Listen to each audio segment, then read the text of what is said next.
On today's episode of The Unwritten Rule presented by FanDuel, this will be the last you see of me. It's the Kenny and Payton show. I was traveling all Sunday, even though I did watch Mizzou's loss to Oklahoma on Saturday. But Payton and Kenny recapped it, talked about just some more residual stuff from the game. Didn't dive too deep into the weeds just because it had been a day since its conclusion, and frankly, because there wasn't a ton to dive into, particularly offensively for Mizzou. But they did discuss some PFF stuff and some coaching stuff. Talked about the future of Erik Link, Kirby Moore, some potential futures for the Mizzou players. So a lot to discuss with kind of the larger context of the result between Mizzou and Oklahoma. Tough loss for the Tigers. A little bit of men's basketball talk, looking ahead to the week of games here for Dennis Gates and co. And then some more Dennis Gates talking quick hits. I saw him on Saturday, talked with him a little bit. Payton and Kenny mentioned that. I made him my Tiger in the Wild for the week. It was good to catch up with Dennis Gates. Great guy, as all you Mizzou fans know. So they talked about that, some Luther Burden stuff, some bowl game possibility stuff, some coaching carousel stuff. Of course, very hot button right now. So I will throw it to them, and I will be back along with the rest of the gang for Friday. We'll have more hoop. We'll have an Arkansas preview. And yeah, plenty to dive into. So we'll dive into this show. The Unwritten Rule starts right now. Marcel, where are you going with that disc? You are not putting that on again. Marcel, okay, if you press that button, you are in very, very big trouble. Attention. Everybody stop what you're doing. It's time for The Unwritten Rule, a Mizzou sports podcast brought to you by the Believe Network, alongside Payton Haverman and Kenny Van Doren. Here is your host, Jack Knowlton.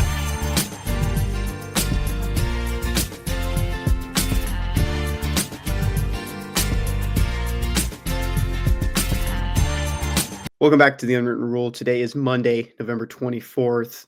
Payton, we're going to recap this Mizzou-Oklahoma game, not in the regular way, because we're not doing this right after the game on Saturday.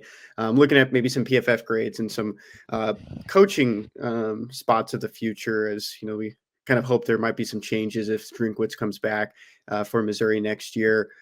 Tigers lose their fourth game of the season, fall to 7-4, 3-4 at SEC play, 17-6 at Oklahoma.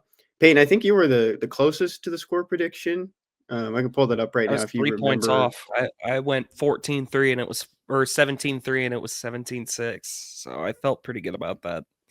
So yeah, you've been rolling. Was I the one that got it right again?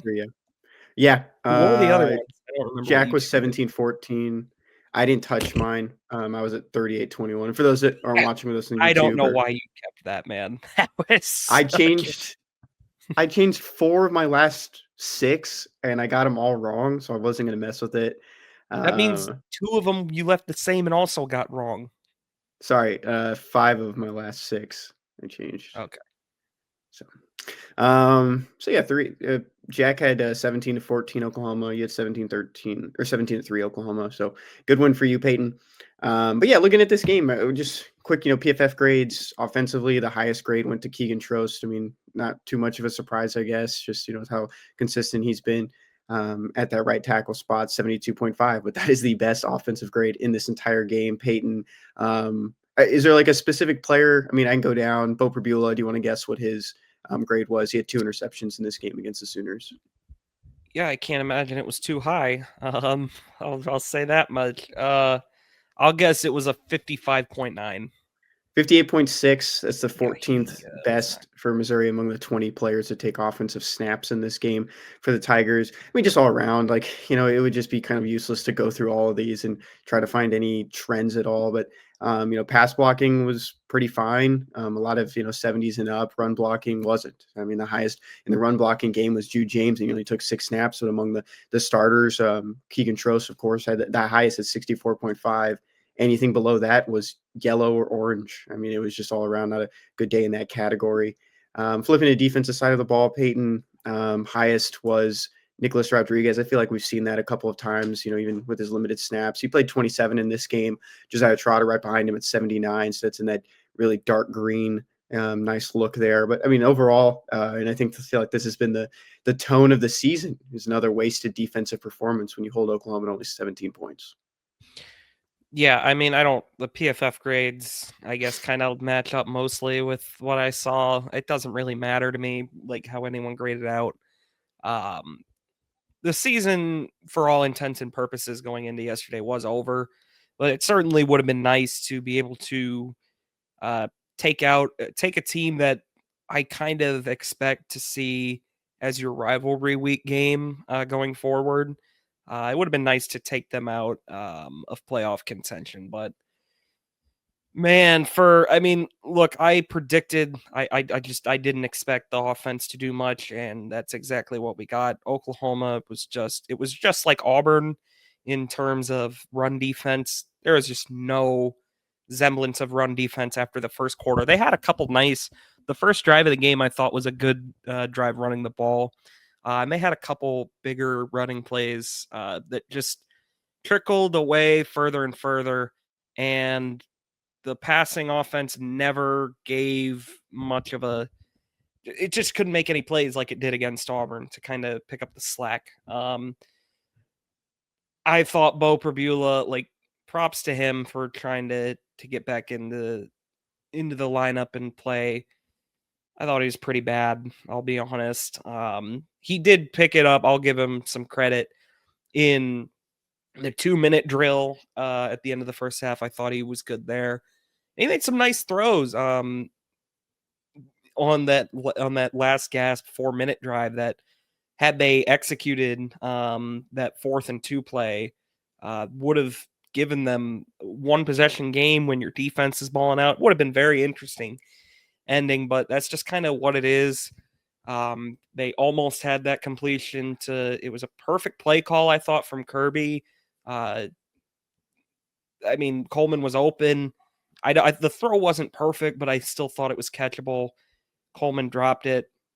Almost, it's just a season of almost. They almost beat Alabama. They almost tied it or took the lead with Zollers and almost beat Vanderbilt. They didn't almost beat A&M. They got killed by A&M, but they almost were able to make this one a game. I mean, it's just it's kind of a bang your head against the wall over and over season at this point.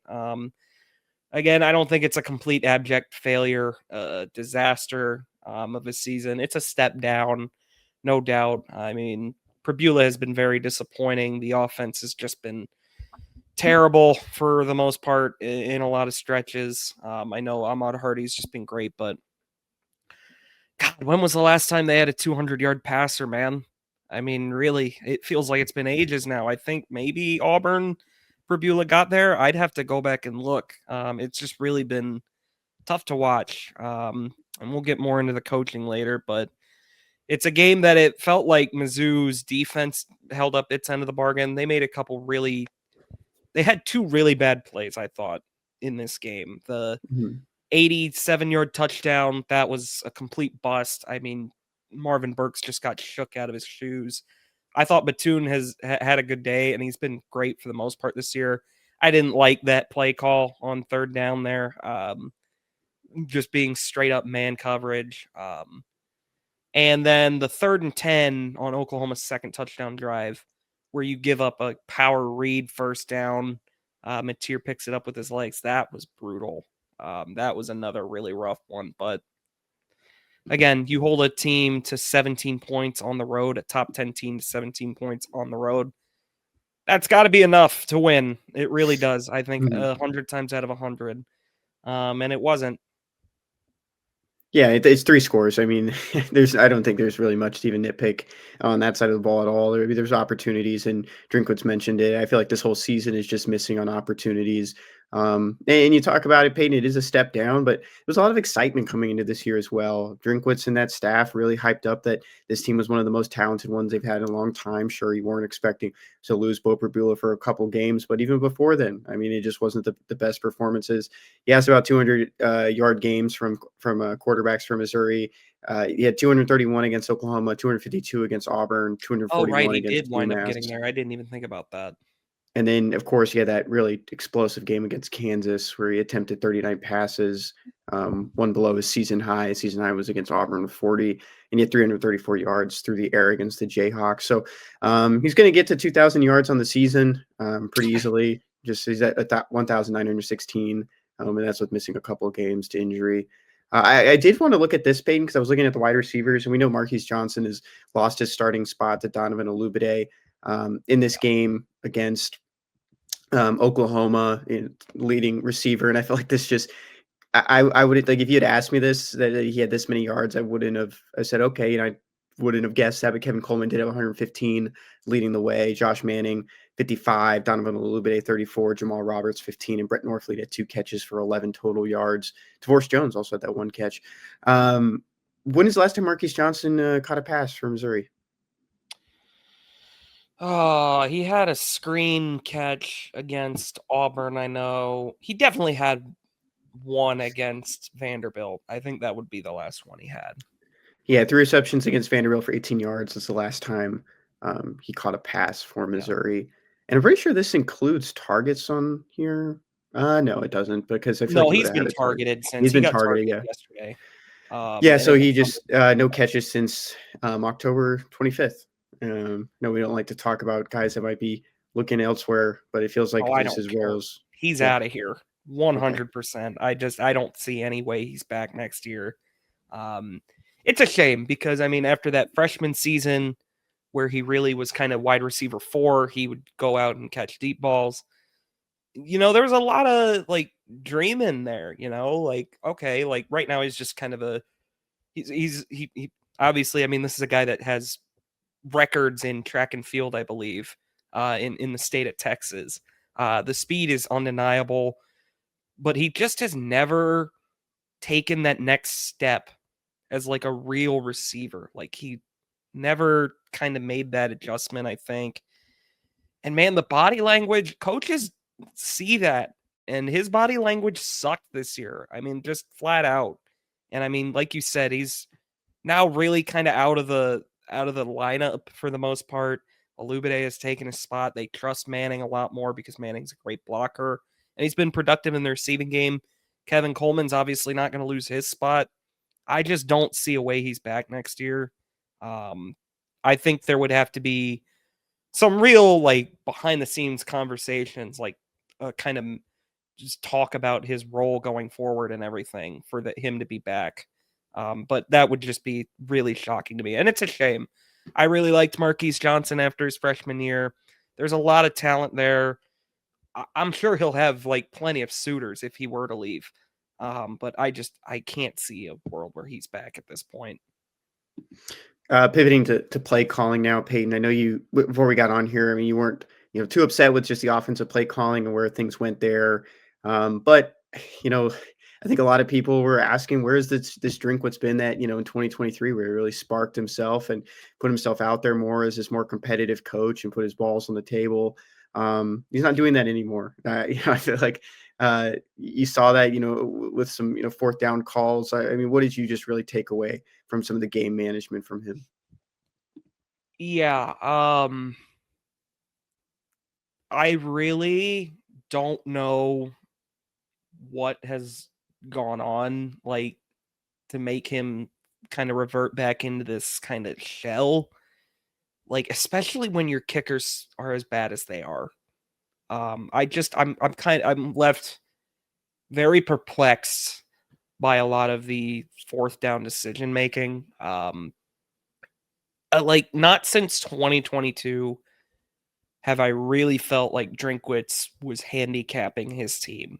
I mean, on that 4th and 3 where the kick is blocked, you send your initially you send your offense back out there, then you take a timeout. That's fine. Like, talk about the play call. You send your offense back out there out of the timeout. I think that's the correct decision. We'll get into the special teams later. There was no reason to trust Meyer in that field goal unit to make a kick there, even with it being that close. And then Venables calls a timeout, and all of a sudden you run the field goal team back out there. very bad decision. Oklahoma immediately cashed in on it. I disagreed with that very much so. Even if your offense isn't moving the ball well, up to that point, Missouri completely controlled the game. It was 3-0. They were in Oklahoma's red zone. You're nearing halftime. You've held the ball all half long. That's a moment where you can go out and really put Oklahoma on its back foot. And Oklahoma, the way they played offense, I wasn't impressed with Mateer a wink of that game. So that could have been the game if they had been able to find the end zone there. Just hated that call, and I think that the result they got was deserved. Didn't like, honest to God, my least favorite decision of the game. I didn't hate necessarily. I didn't agree with it, but I understood the field goal at like going into half a little more because they tried to run the ball. I think they wanted a couple of yards to feel more comfortable with going for it, and Hardy got stonewalled and they didn't pick up anything. The 4th and 2 after Oklahoma kicks the field goal at a half, 4th and 2 at midfield. That was such a whole. I hated that so much. I really did. I thought that was one of Drink's most scared, soft, just not the confident, swagger-filled coach that like we feel like we had gotten accustomed to the last couple of years. Just totally turtle shell, like scared. There's no other way to put it. It was a scared decision that didn't gain you anything. They didn't get back to midfield until late into the 4th quarter. I thought it was a terribly managed game from Drink. I really did. And he's a guy that I think the in-game coach management has just not ever been his strength, but he at least had not been making you scratch your head as often the last couple of years. But yesterday, that went out the window. I did not think Drink had his finest hour. He still wasn't the worst coach in this game, I think, but it was disappointing. I mean, he coached almost like he was afraid to win this game. Your defense is playing their ass off for you. Your awful punter is just giving Oklahoma shorter fields than they need, and your defense is still getting off the field, and you just do nothing to help them out. It was excruciating. There's not really a whole lot of other words other than like excruciating, miserable, awful. It really was just, and wall to wall terrible to watch when the defense wasn't on the field. 16 total punts in that game, Payton. A lot of those in the second half, especially in the 4th quarter. 40 average yards for Connor Wesselman. That's the most punts he's ever had in a single college football game. 7 against Oklahoma. A lot more down the stretch, of course, as you get more into SEC play and you're not scoring as much. But that's the one thing of note. And we can talk about special teams now, Payton. Eli Bowen goes unblocked, and it was Eli Bowen, right, that had the block. I think it was Payton Bowen. Payton Bowen, Eli Bowen had the pick, I think, at the end. It's not on here. But yeah, I believe you. Okay, but yeah, so yeah, he did. Eli Bowen did have the interception for 13 yards. Yep. But Payton Bowen goes unblocked. I mean, the video is hilarious. I can go and find it right now and put it up here while you're talking, Payton. Whoever's on the right side there, it looked like Jordan Harris, but I could be wrong. Who's ever the last guy of defense on the right side? He just went right past him. The head isn't even turned, looking at someone coming off the edge and just being wide open. And then the kick was even worse. Like, it was a very hard watch. I think it got more of like almost his ankle than the actual foot. But I mean, Payton, it's been, we sound like a broken record with where things stand with Erik Link and the special teams unit. I don't think he's going to get fired this week. I don't think that would happen, but I don't think he should be returning as a special teams coordinator next year if Eli Drinkwitz is still the head coach.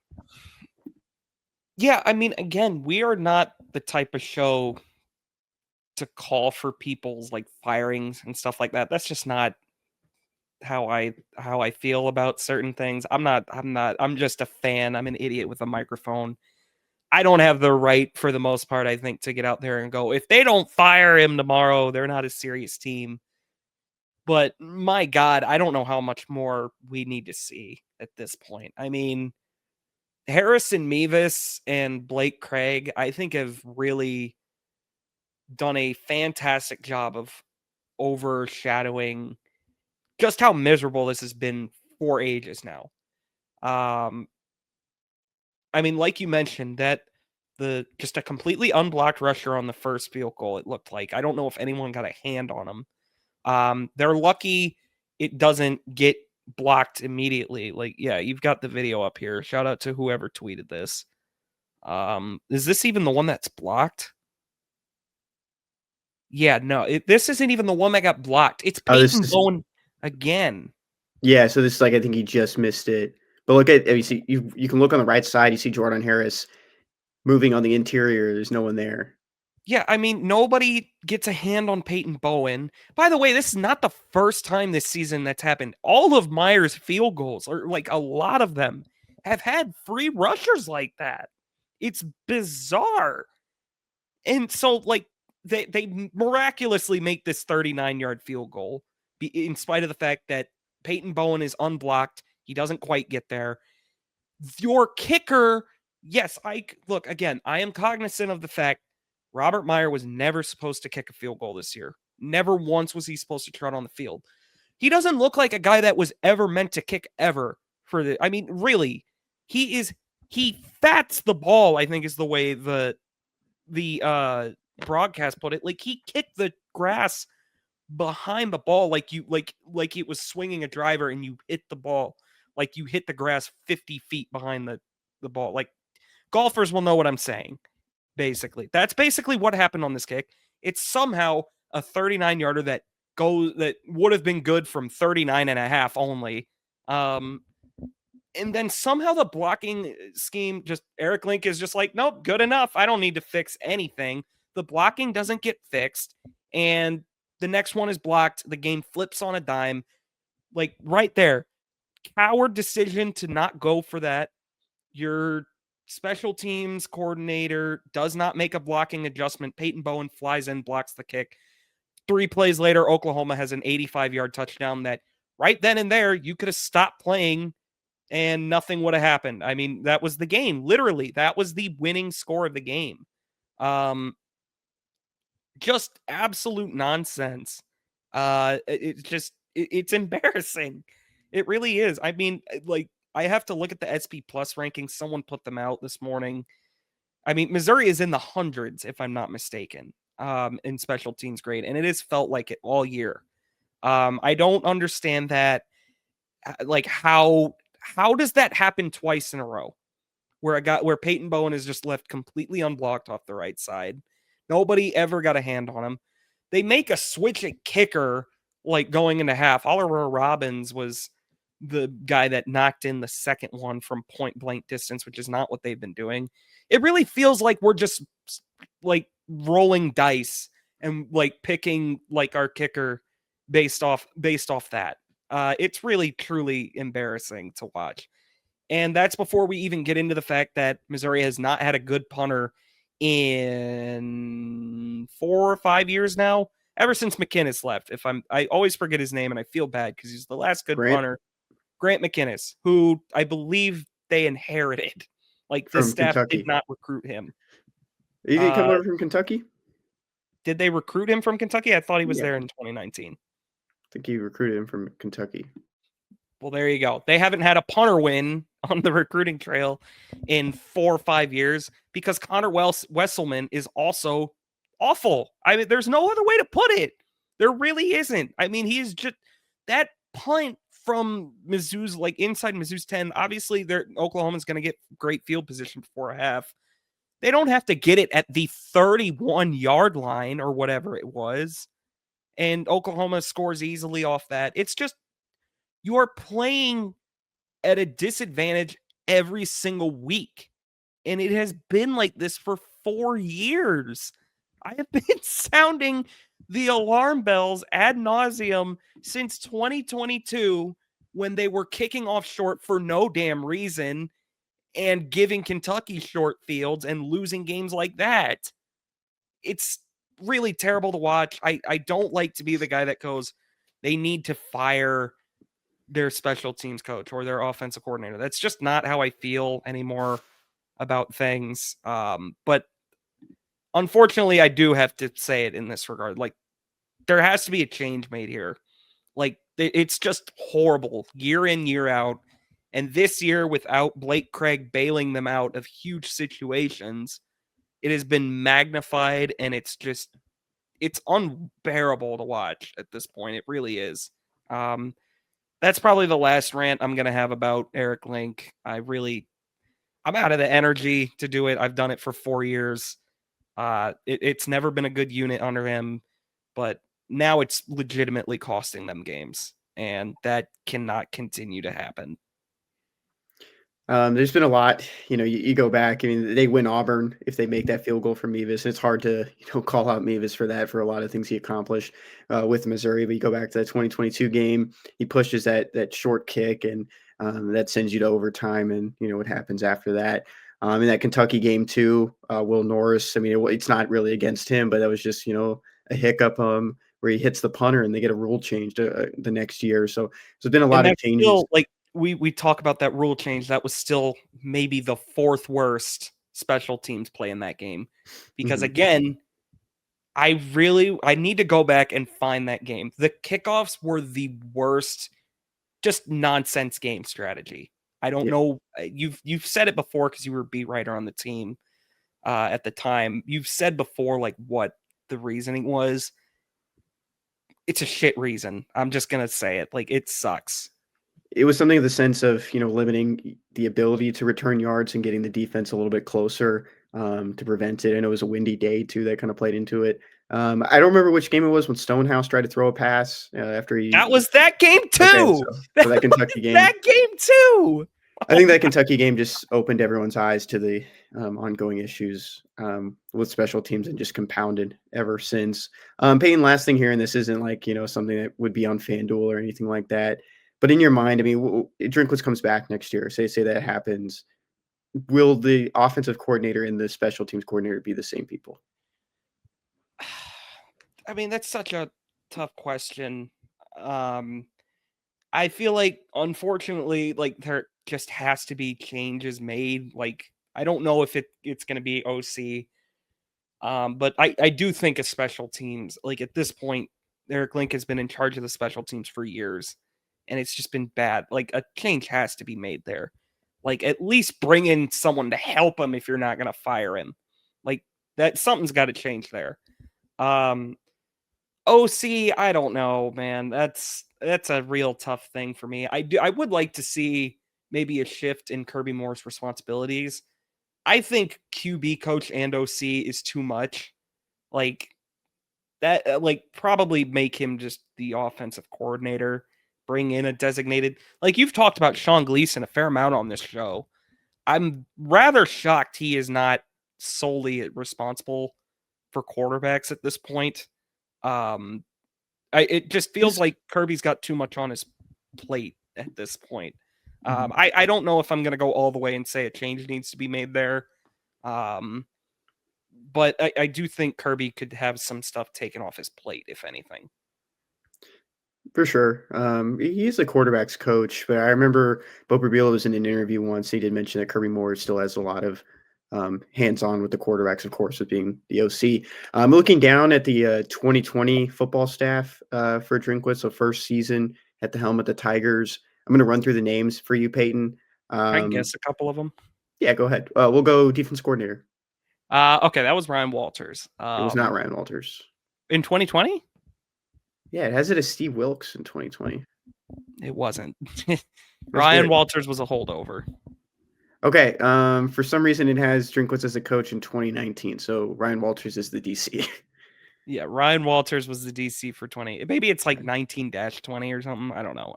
But Walters there. It might have it to where how the year ended, because Drinkwitz was hired in December 2019. That would make some sense. Yeah. Probably. OC. Who would have been OC? There was no OC. Oh, Drink didn't hire an OC for years. That's right. Very weird. You don't see that. He's only ever had one. Yep, that's true. You can go through most of the others if you think there's a fun one. I can guess. Wide receivers, quarterbacks should be an easy one. Was it Peeler the whole time? Nope. Yeah, that's right. Who was wide receivers first? Wide receivers / quarterbacks. He left for Boise State. Bush Hamden was the receivers coach back then? Yep. Wow, Before how Peeler. about that? Peeler joined from Texas State, if I'm not mistaken. That's right, he's Casey the OC Woods, there. Mhm. tight ends. Brick Haley, defensive line. Did you say Pete Woods or Casey Woods? Did I say Pete Woods? Casey Yeah, Woods. You might have said Casey and I misheard you. Casey Woods, offensive line, Marcus Johnson, linebackers, DJ Smith. And then there's only 2 guys still on staff from this 2019 team that are still, or 2020 team that are still on staff for Mizzou. Actually 3, but I'm not going to count one of them because he left and came back.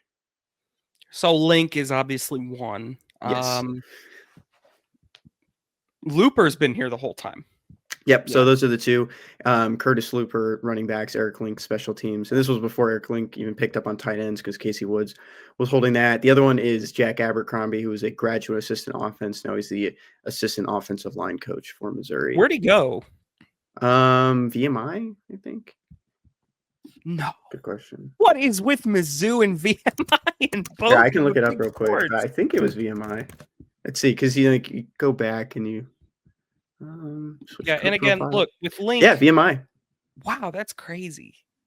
I mean, look, with Link, I mean, he's a guy that they've tried like a lot of different. I mean, he was the tight ends coach before Durham Cato, and that got shifted like when the tight ends room was kind of bad.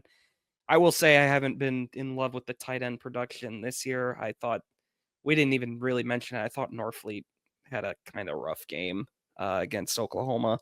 But again, he's been playing like he had an injury, so maybe he's still playing hurt.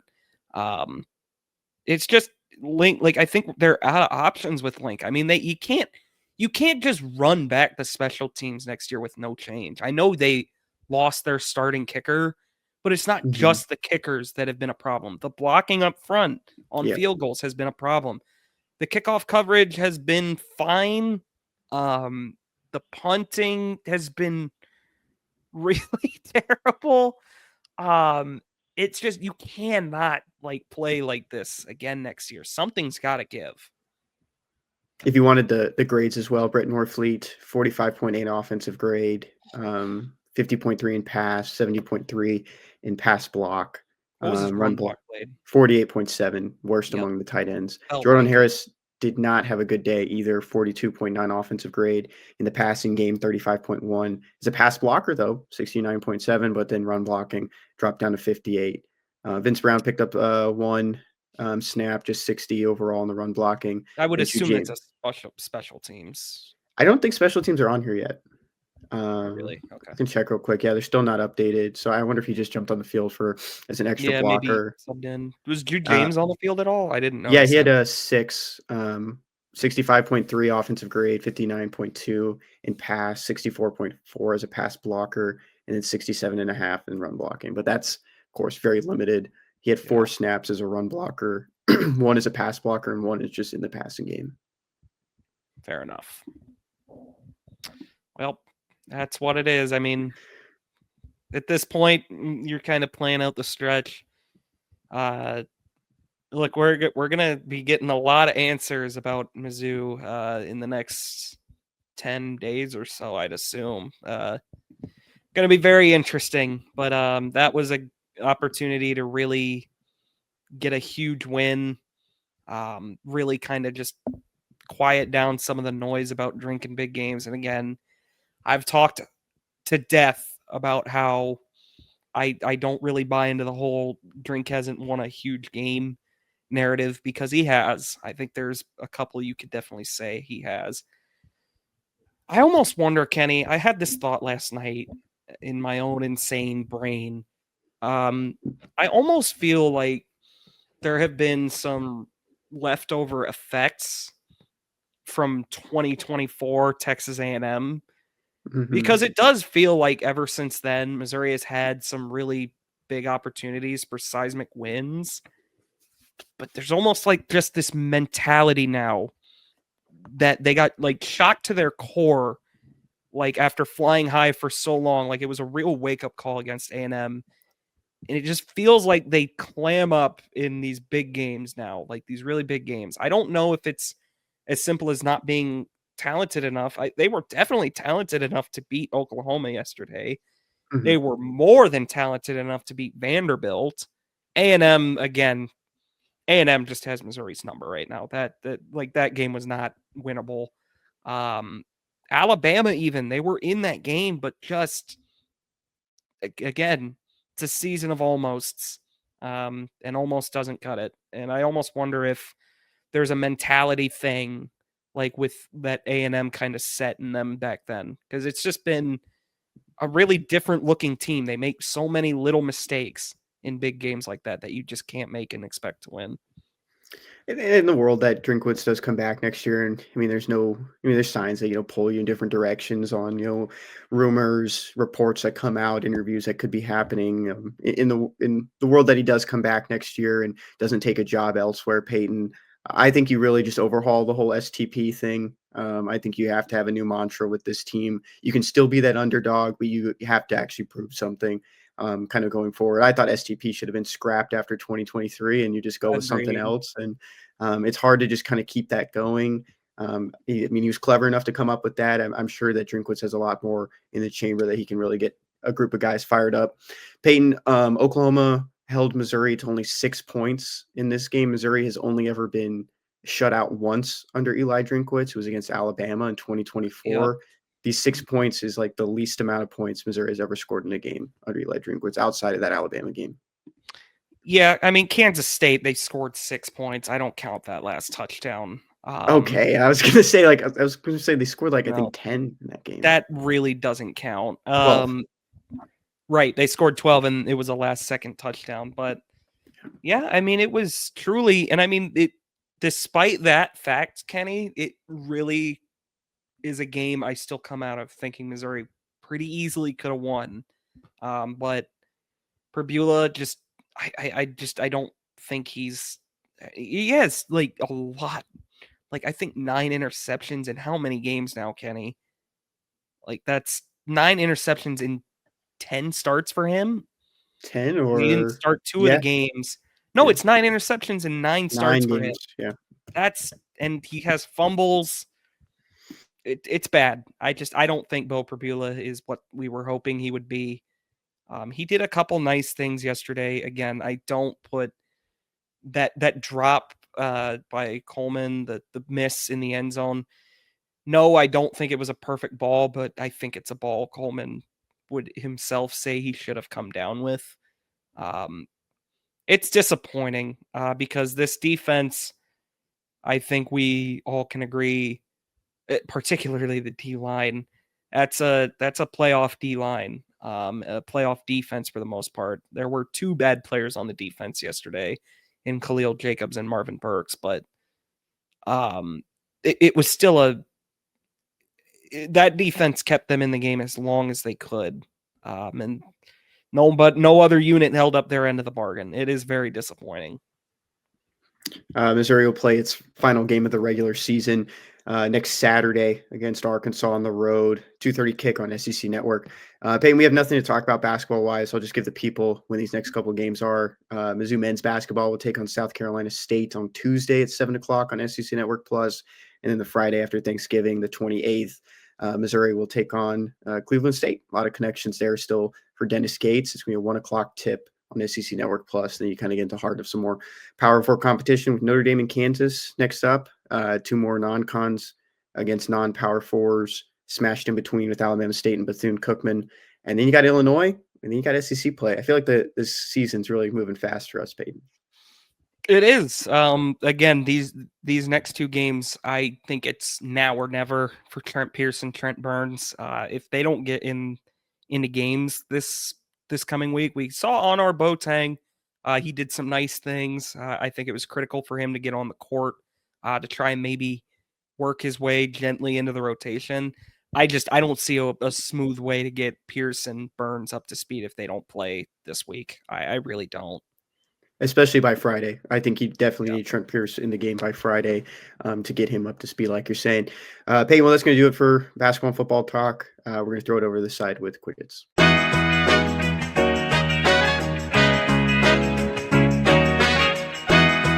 All right, Quick Hits time. Sent that right into quick hits as Payton was getting comfortable in his chair. Payton, quick Ken Sports short today because this got brought up a lot. Like last time, Mizzou won a game in Norman. Do you remember the year? It was kind of tossed. 1960. Okay. Do you want to guess the overall record for Missouri against the Sooners? In Norman or just in general? Just all time. They've played 98 times. Man. 5 ties. 30? Am I on the right track? 30? If you subtract the 5 ties, yeah. 30 something. So 37. And then however many minus 37 makes 93. Let me do 58? the math there. Or no, Yeah, 56. Sure. 56. 37 and 56 and 5. No. You're close, though. I mean, you're not too far off. 25, 68, and 5. I'm way off, Kenny. That's like a third of the way. Wow, you said 12. Like, it's just a difference of 12. That's a lot. That's 33% off. It's a little over a decade. They've beaten Oklahoma 25 times. Yeah. Here's an even funnier part. You know what Mizzou's average points is against Oklahoma? No idea. It's so bad. 18.7. It's 12. Oh my God. There's a lot of, like, when football didn't really exist yet, like, a lot of those games in there. You know what I mean?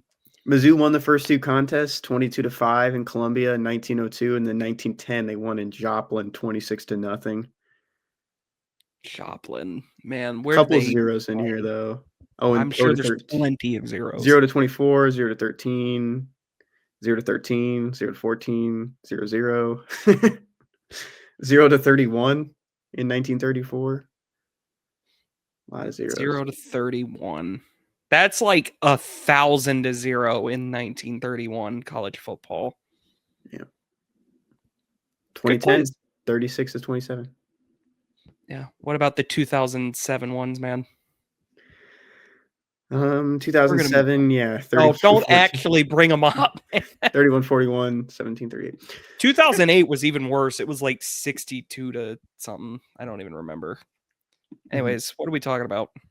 Tigers in the Wild. That was my Ken Sports shorts. Tigers in the Wild. I'm gonna go to LSU for my Tiger in the Wild. Kenzel Kelly. If you guys haven't seen this video yet, it was senior day for the LSU Tigers, and what a terrible game too against Western Kentucky. Western Kentucky had a pick 6. Yeah, pick 6 to make it 13-10 there late in the fourth quarter. LSU had scoop and score, just FYI. Oh, scoop and score. Okay. Yeah. So LSU, he punched it out, didn't he? Yeah, I think so. Yeah. I remember the play now. LSU had a senior day, so all the seniors got to come on the field, get a football and a flower. And then former LSU head coach Brian Kelly's son, Kenzel Kelly, ran out and was wearing a shirt underneath his jersey that said BK on it. And he was saying, "Free my boy BK." And he's talking about his father by saying, "Free my boy BK." And I think even the funnier thing about this clip, Payton, that someone has, that they're showing it from pregame during the game, I think this was like right around before the scoop and score. It was. There's an unedited clip. Literally the next play is the scoop and score. Yeah, so like if you're watching with us on YouTube, I paused it at 1:22, 3rd and 2. And look who's right there in the background behind Kenzel. Yeah, great. It was Blake Baker. So Kenzel Kelly took to social media after the game and said, "BK wanted to be there for me. Unfortunately, the new leadership at LSU did not see it the same way." And he said, #free BK. Yeah, it would have been a little awkward for him to be there.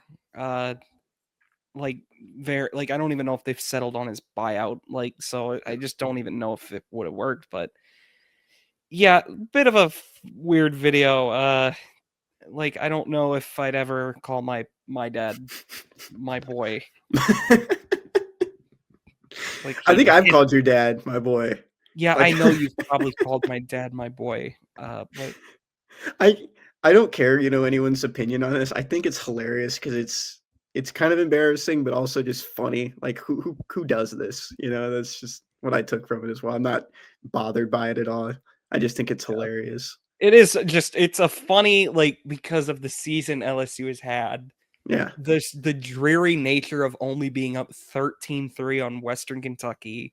Then you have this. Kentucky. What? 8-2 Western Kentucky. Yeah, but still Western Kentucky against LSU. And then you have the guy like pointing at the camera and going, "Free my boy BK," about his father. There's a scoop and score right after.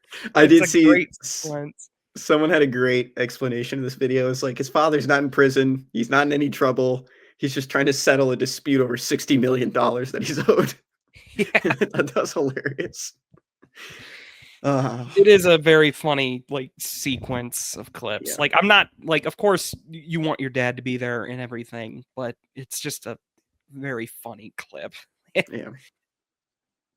Moving on. Okay, moving on. Your Tiger in the My Wild. Tiger in the Wild, because I didn't want to think very hard, is going to be Luther Burden. The Bears won their 8th game. That might as well be 50 to my eyes. They're 8-3 now, and Luther Burden had another nice day. Had 3 catches for 46 yards. He had a fun carry on like a double reverse, I think it was, for 15 yards. They clearly are trusting him a lot more. His snaps have gone way up as the years gone on. He's been a playmaker, and he's a part of probably already the best Bears season since 2018. So good for Luther Burden.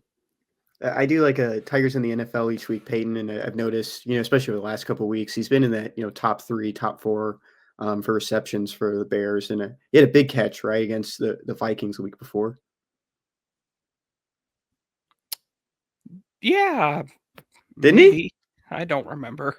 He had like a big third it. down catch. It was the game that Caleb Williams ran in the touchdown late.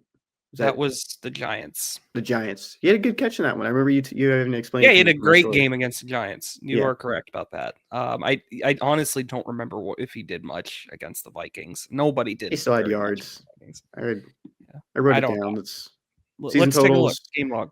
Luther Burden against the Vikings. Okay, only 27 yards, 3 receptions, 51 yards against the Giants. So really kind of picked it up. 51 against Washington, 22 against the Saints, -1. That was like a pop pass, That was right? a screen pass, I believe. Screen pass against Baltimore. Big game, of course, against the Dallas Cowboys. Week 3, 101 yards. Okay, well, moving on.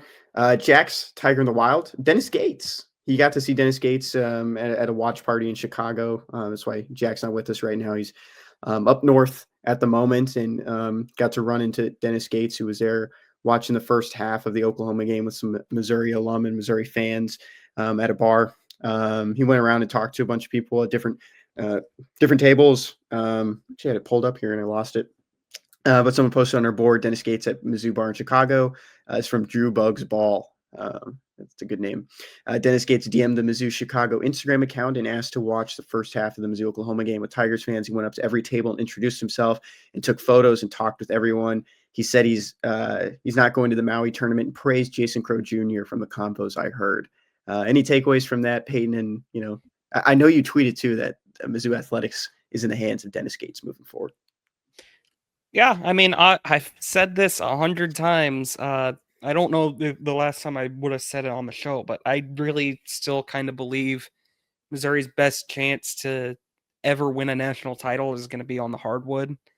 I trust Dennis Gates eventually is going to have the talent he's brought in win out, even over some of the questionable things he does coaching wise. The defense has never been great, but man, they have just, you'd think the Jimmies and Joes eventually just win out. I think it's very important that that he is praising Jason Crow Jr., considering you and Jack hate him and are the biggest haters in the world. You will not be allowed on the hype train when it takes off and leaves the station. But no, I mean, it doesn't shock me that Dennis Gates is going up, kind of mixing with Mizzou fans. He's always seemed like a very good personality for that type of thing. I mean, remember when you and I were at a Mizzou baseball game? He was at the game, and I said, I believe my exact words were just "Sup, coach," as he walked by us, and he stopped and talked to us and shook our hands. And I was like, I was all in after that. So no, I still am a Dennis Gates believer. End of the day, I really do want him to succeed. I think he is the perfect personality to kind of become a likable coach. The tournament endings have been very disappointing. You can't take away 0-18, but there's enough that I've seen to still give me a lot of hope going forward. For those that don't know that story too, Gates had his phone open on an ESPN player page, and Peyton and I still kick ourselves for not remembering who he was looking at. Yeah. I remember seeing reddish, orange, and that's all I remember. I can't think if it was anyone that actually came and joined the team that next season, because that was before his I first don't. year. I doubt it. Yeah. I really think we would. Well, I don't remember if we could even see it. Like, I Yeah, think just we so you saw could the tell number. it was That's an it. ESPN Yeah. profile. Last thing here, I pulled this photo from his Wikipedia because Jack didn't have anything to link with it, and I chose it because it's just a bar in the background. But I believe that's Harpo's. It's not even the bar You that think this might have been Jack like was at. Tiger Talk or something? Ah, I mean, I it's don't know. December 11th as well. Yeah, was it at Harpo's last year? I don't even know. They would switch it. I don't know. Yeah. Okay, moving on. Headlines. My headline this week. Dennis Gates is- really likes Jason Crow, Kenny. Yeah, No I'm matter sure what he you does. say. He signed him. College football playoffs. CBS Sports projects 12-team field, full bowl slate after Week 13. I know you've been a fan of these, Payton, these last couple months. Duke's Mayo Bowl, seeing Mizzou in there again, but this time against Louisville. I think that would be kind of funny if it was Perbula against Miller Moss. Miller Moss, who's actually hurt right now. I don't think he played this past weekend. But that's the second to last game on here. Bank of America Stadium, Charlotte, North Carolina, 8 p.m. on ESPN. Yeah, I mean, Mayo Bowl's becoming a very popular one. I think that's one drink, assuming he's obviously the coach for that game. Until proven otherwise, I'll assume he is. It feels like one drink would have some fun with if they were to win it. He'd get the mayo dumped on his head for sure. We'll see. I mean, citrus is certainly out the window after yesterday. I think a win and maybe a couple other results going your way could get you up to Reliac West at best. But I think you're looking more Mayo. I doubt they go Music City again. Yeah. Texas, I think, is still an option. I think that could be in their range. I'd hope they don't get Liberty. I'd really rather not see them there against another lower end Big 12 team. Texas is also against the Big 12, but you get a little bit more of a fun matchup there, I would think. I found a press release because I was just trying to find all the SEC bowl tie-ins right now, Peyton, and it's from 2019, and it said these were announced through 2025. So this is like the SEC selection process ends this year. So it has the Texas Bowl, Liberty. It still has it listed as the Belk Bowl, but that's the Mayo Bowl. Yep, that's Music Mayo. City Bowl, Las Vegas against the Pac-12, Gator Bowl, and then it still has it listed as the Outback Bowl, which Yep. made my heart. It was the Outback Bowl until a couple of years ago, I think. Yeah. That's much fun better though. Outback Also important to note, like Vegas and Mayo switch off. So this year, it's going to be Mayo instead of Vegas, which sucks because I mean Vegas. You get Vegas. I mean, last year I kind of wanted to see them in Vegas because I thought they could have gotten a really fun matchup. That's where USC was. Really, really wanted Mizzou to get that one. But oh well. End of the day, it doesn't matter that much. My favorite thing before we move on this press release, Peyton, it's bowl selections following the pool of 6. The Birmingham Bowl and Gasparilla Bowl will collaborate on the selection of teams for these games. There was a world where that was the only 2 ones that kept getting thrown around for Missouri. Missouri actually got one of those. That's right. That's right. Because people thought like in 22 when Mizzou wasn't going to get Birmingham or wasn't going to get like one of the pool of 6, everyone thought they were going to go to Birmingham, but people forgot you could get Gasparilla. And of course, a lot of the times, like there's going to be more bids than that. That's how Mizzou wound up in Armed Forces. I think the year 13 out of 14 SEC teams made a bowl game. So, all right, Peyton, your headline. My headline is going to be about the never-ending Lane Kiffin saga. It's Lane Kiffin to announce decision on Ole Miss future Saturday after Egg Bowl per AD. This comes from Nick Schultz at On 3. Yeah, man, this has turned into an absolute circus in a year where Ole Miss is almost certainly locked into into the playoff. I don't know if they can make the SEC title game. I think it's like Georgia is in. I'm pretty sure like they're firmly already locked in. obviously, if A&M wins, A&M is going to be the other one. But I don't know what would happen if A&M were to lose to Texas. But yeah, I mean, there's a world that exists where Lane Kiffin wouldn't be the coach for any of those games anyways, because apparently, like, he still has LSU and Florida after him as well. I think he's the top option at both places, almost certainly. And he might be picking one of them after the Egg Bowl. I mean, he taught, like, this came from Keith Carter. Like, Keith Carter announced this. He's Ole Miss's AD. Like, that they met and they're just going to talk about it. And, like, after the Egg Bowl, they'll have their announcement. This is insane. Completely unprecedented. You know, you and I are both kind of like Lane fans. He's funny. He's a good personality, and he's a great coach. I feel like Lane has turned this into a circus that it doesn't need to be. It's really kind of a shame for Ole Miss. I don't know if you can even. It's weird because on one hand, I'm like, would the AD really be tweeting or announcing that there's going to be an announcement on his future if he thought he wasn't coming back? But at the same time, I'm like, can Lane really go back to Ole Miss after all of this? I don't know. Winning does seem to be the common cure for everything. So forgive and forget if Lane were to go back, but turned into a circus. And it's going to have a lot of implications on what happens with Mizzou, too. I mean, Drink has been linked with both LSU and Florida as well. And I mean, if Lane stays at Ole Miss, all of a sudden they both might pivot to Drink. We'll see what happens, but very wild, like a coaching situation that I've never seen happen before like this. Very weird. I try not to cuss on the show anymore, Payton, but cluster F has been a word that's been well used in this time. I think the only thing I take from this, and I don't want to say like, oh, you know, in 2 weeks we'll know that Lane Kiffin's going to be wearing purple and gold or something to that extent, or being at a different school other than Ole Miss. The calendar is so broken. I don't really even know how you fix it at this point. You cannot just keep going around and, you know, interviewing head coaches that are still trying to win football games. I mean, it's just a terrible system right now through and through. They've been trying to fix the portal. They can't. I mean, there's still guys that are announcing intentions, you know, way in advance. There's nothing about winning at this point right now for a lot of these teams. And you try to fix the competitive side of it, but you're also, you know, just trying to have the best product, and this just sucks. I think overall, I think a lot of people just get frustrated with this. It takes away from the games, takes away from the Saturdays.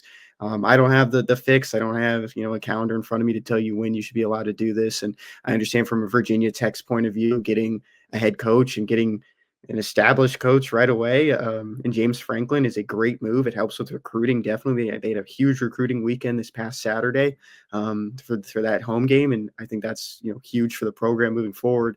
But at the same time, a team like Ole Miss that has one loss, they can finish the regular season at 11-1 with an Egg Bowl trophy. And then you might not have him as your head coach the next week. It's a terrible system and it needs to be fixed at some point. Are we going to really rely on the NCAA to fix that? Are we going to rely, you know, people that overlook college football to do that? I doubt it. I mean, my favorite thing about the NCAA, Peyton, I've always kind of held with me is that when we went to the headquarters in Indianapolis when I was a freshman in college, you know, we were just like kind of looking around the building and they went on a loudspeaker and told us like leave. You know, it was just like one of those things where it's just a crappy organization that just hasn't really fixed much in this sport. And I don't really know how you kind of turn the corner and fix what the calendar has kind of become for college football. Yeah, I mean, it's like, obviously I'm not going to stop watching because the games are great and everything, but everything else about college football sucks. I hate it all. I really do. I get why people are turned off by a whole lot of this. It really is nauseating at a certain point. There's lawsuits every week. There's guys in college for 5 or 6 years where it feels like eligibility rulings are just made up. It just is a total nightmare. And like you said, I don't know how you fix it. I don't know if you need a college football commissioner or what, but Josh Pate? Yeah, I don't know if you need a college football commissioner or what, but I don't see a easy solution to all this. we don't do a lot of complaining and quick hits, but it is something that, we'd like to see fixed, for people that are, work in the sport, really truly love the sport. You want to see the best product. You don't want to see just issues like this. So, next headline comes from Jack. Mike Norvell to return as Florida State head coach in 2026. So, keeping it on with the train of coaching decisions, Florida State, the Seminoles will keep Mike Norvell around another year, or at least another year. This comes from Nick Costco at On 3. I mean, any takeaways here? I know they had a great start to the year beating Alabama, but from there it just kind of petered away for the Seminoles. It's probably smart. They would have been like the fourth best job on the market at best this year. I mean, next year you could probably be the top option if a corner isn't turned with Norvell. But I think it's probably for the best in Florida State's interest to keep him around. I didn't even think about that. Yeah, where you kind of go down the list of the best job openings in Florida State, which has kind of been picked apart at times recruiting wise, and you come off a year like last year. It's been a tough one, but it's still Florida school, still the ACC, and maybe next year if it doesn't work out for Norvell, you have a better pick up the crop among coaches. But at this point, I mean, expectations are super high for a lot of ADs, for a lot of administrators. You never really know who's going to get kicked out of their position next year. Payton, a joke to round us out. Yes, I do, Kenny. This one comes from our favorite TV series, The Today Show. Pretty standard one. Kenny, why are pigs bad drivers?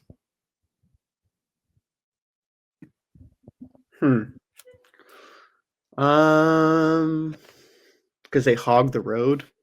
Yes. Ding, ding, ding, Kenny. Well done. Why are pigs bad drivers? Because they hog the road. Awesome.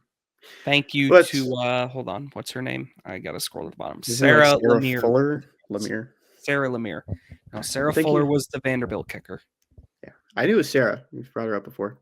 Maybe we can get her on the show one day. She can tell us one of those fancy old jokes of hers. All right, that's going to do it for today's episode of The Unwritten Rule. Sorry if you got all the way to this point and realized I had a really bad mic. I don't have a mic on me. I'm not at home. But that's going to do it. Hope you guys have a good Thanksgiving. We'll be back. Hopefully have a show on Friday. We haven't even talked about that. Nope, we haven't. Maybe we'll do something. We'll do something on Wednesday. We'll think about it. But until then, have a good week, and we will see you guys next Friday. On today's episode of The Unwritten Rule, presented by FanDuel on the Believe Network, just Payton and I, just Kenny and Payton, two-man show. To wrap up the weekend, we looked at some PFF grades for the Mizzou, Oklahoma game, talked about the Tigers' fourth loss of the season, where they kind of go here with maybe some coordinator spots that might see some changes, and some coaching spots that might see some changes in the coming months if Drinkwitz were to stay with Missouri and not explore another head coaching job. Talk about special teams mishaps where the offense kind of stalled at points, and another kind of wasted performance by a good defense for Missouri. Pivot into just the next couple games for Mizzou men's basketball before closing things out, and quick hits with more head coaching carousel talk with Lane Kiffin and Mike Norvell as well, returning to Florida State for 2026. With that, here's the next episode, The Unwritten Rule.